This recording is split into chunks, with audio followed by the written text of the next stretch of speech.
উনি Facebook MP যখন জাতীয় সংসদে গেলেন, জাতীয় সংসদে যে বললেন, মাননীয় স্পিকার, যেই চেয়ারে আল্লামা দেলোয়ার হোসেন সাঈদী বসেছিল, যেই চেয়ারে নিজামী সাহেব বসেছিল, যেই চেয়ারে মুজাহিদ সাহেব বসেছিল, আমি সেই চেয়ারেও বসতে চাই না। নাউজুবিল্লাহ বলেন সবাই। শুধু তাই নয়, আলেমরা যখন ভাস্কর্যের বিরুদ্ধে আন্দোলন করে তুলেছিল, আল্লামা মামুনুল হক সহ বাংলার আলেম উলামা, কওমি মাদ্রাসা, আলিয়া মাদ্রাসা, পীরের মুরিদেরা, তাবলীগ জামাতের ভাইয়েরা এবং ইসলামী আন্দোলনের নেতা কর্মীরা ভাস্কর্যের বিরুদ্ধে যখন আন্দোলন করে তুলেছিল, ওই ফেসবুক এমপি ব্যারিস্টার সুমন ওই আলেমদেরকে রাজাকার বলেছিল। আওয়াজ দিয়ে বলুন ঠিক কিনা? উনি ছিল আলেম বিদ্বেষী। এই আলেম বিদ্বেষী হওয়ার কারণে এই ব্যারিস্টার সাহেব কিছুদিন আগে গ্রেপ্তার হয়েছে। কোর্টে তোলার সময় মানুষ তাকে পোষা ডিম মারছে, তাকে হামলা করছে, মানুষ তাকে ঘৃণা করছে। আওয়াজ দিয়ে বলুন ঠিক কিনা? আর আর আল্লামা দেলোয়ার হোসেন সাঈদীর বিরুদ্ধে আপনি যে ভূমিকা রেখেছিলেন, সে আল্লামা সাঈদীকে আপনি রাজাকার বলেছিলেন। আল্লামা সাঈদীকে ফাঁসি দেওয়ার জন্য আপনি যথেষ্ট ভূমিকা রেখেছিলেন। সে আল্লামা সাঈদীকে রাজাকার বানানোর চেষ্টা করেছিলেন, কিন্তু তাম পৃথিবীর মানুষ আল্লামা সাঈদীকে জীবনের চাইতেও বেশি ভালোবাসে। আওয়াজ দিয়ে বলুন ঠিক কিনা? তার প্রমাণ হচ্ছে যখন আল্লামা দেলোয়ার হোসেন সাঈদীর বিরুদ্ধে অবৈধ ট্রাইব্যুনাল গঠন করেন জালিম সরকার ফাঁসির রায় দিয়েছিল, তখন সেই দিন বাংলাদেশের চট্টগ্রাম, ঢাকা, খুলনা, রাজশাহী, বাংলার আবাল বৃদ্ধ বনিতা রাজপথ দখল করে পাঞ্জাবির বুতাম খুলে দিয়ে পুলিশের সামনে বুক পেতে দিয়ে বলেছিল, বাংলার জমিনে আল্লামা দেলোয়ার হোসেন সাঈদীর ফাঁসি হবে না। আল্লামা সাঈদীকে জেল থেকে মুক্ত করার জন্য 200 জন মানুষ জীবন দিয়েছিল। বাংলাদেশ তো দূরের কথা, এই বিশ্বের ইতিহাসে একজন মানুষকে বাঁচানোর জন্য 200 জন মানুষ জীবন দিয়েছে, নজিরবিহীন।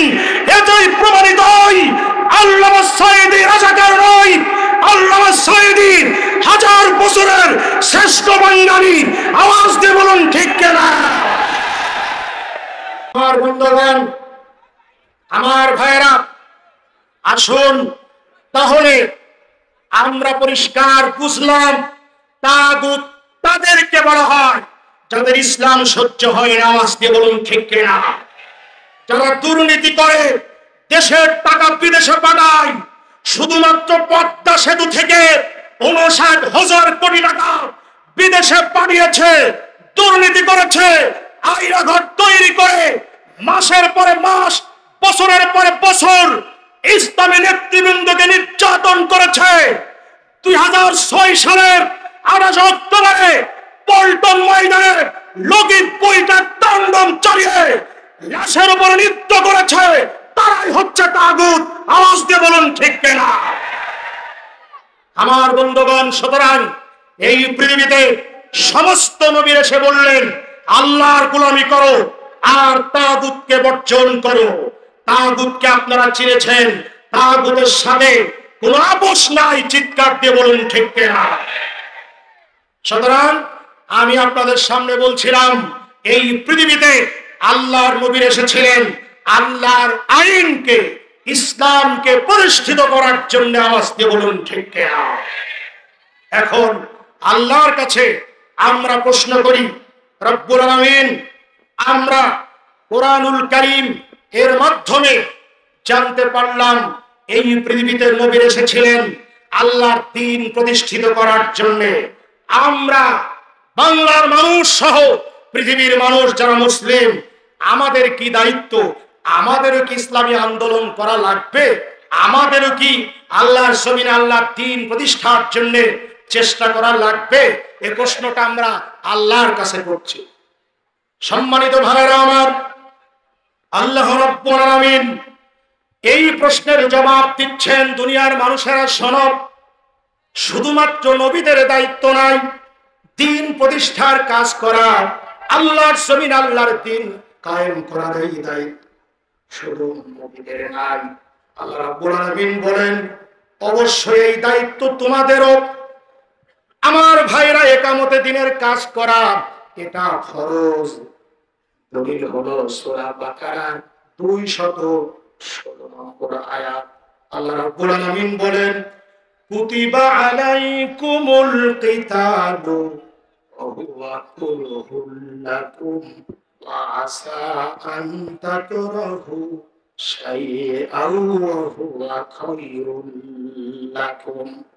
আল্লাহ রাব্বুল আলামিন বলেন, সূরা বাকারা 216 নম্বর আয়াত, আল্লাহ বলে তোমাদের উপরে কেতাল, জিহাদ, ইসলামী আন্দোলন করা ফরজ করা হয়েছে। হয়তোবা তোমাদের কাছে ইসলামী আন্দোলনটা, জিহাদটা খারাপ মনে হচ্ছে, তোমাদের কাছে যতই খারাপ মনে হোক, এই ইসলামী আন্দোলন করার ভিতরে তোমাদের জন্য কল্যাণ নিহিত রয়েছে। আওয়াজ দিয়ে বলুন মারহাবা।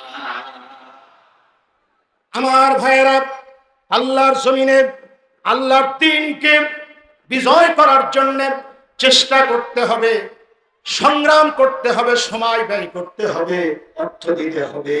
আল্লাহ রাব্বুল আলামিন বলেন, আল্লাযীনা আমানু ইউকাতিলুনা ফি সাবিলিল্লাহ ওয়াল্লাযীনা কাফারু ইউকাতিলুনা ফি সাবিলিত। যারা ঈমানদার তারা সংগ্রাম করে আল্লাহর পথে, আর যারা কাফের তারা সংগ্রাম করে তাগুতের পথে। সুতরাং ঈমানদাররা নামাজ যেমন পড়বে, রোজা যেমন রাখবে, তাহাজ্জুদ যেমন পড়বে, পাগড়ি যেমন মাথায় দেবে, মাথায় যেমন টুপি দেবে, মুখে যেমন দাড়ি রাখবে, গায়ে যেমন সুন্নতি লিবাস পরবে, টাকনোর উপরে যেমন পাজামা পায়জামা পরবে, খাওয়ার শেষে যেমন মিষ্টি খাবে, অনুরূপ ভাবে ঈমানদারেরা আল্লাহর জমিনে আল্লাহর দ্বীন কায়েমের জন্য সংগ্রাম করবে। আওয়াজ দিয়ে বলেন কথা টাকা। আর এই সংগ্রাম করতে হবে নির্যাতিত, নিপীড়িত, পদদলিত, লাঞ্ছিত, অসহায় মানবতার মুক্তির জন্য, বৈষম্য দূর করার জন্য। আমার বন্ধুগণ, এই নির্যাতিত মানবতার মুক্তির জন্য সংগ্রাম করতে হবে।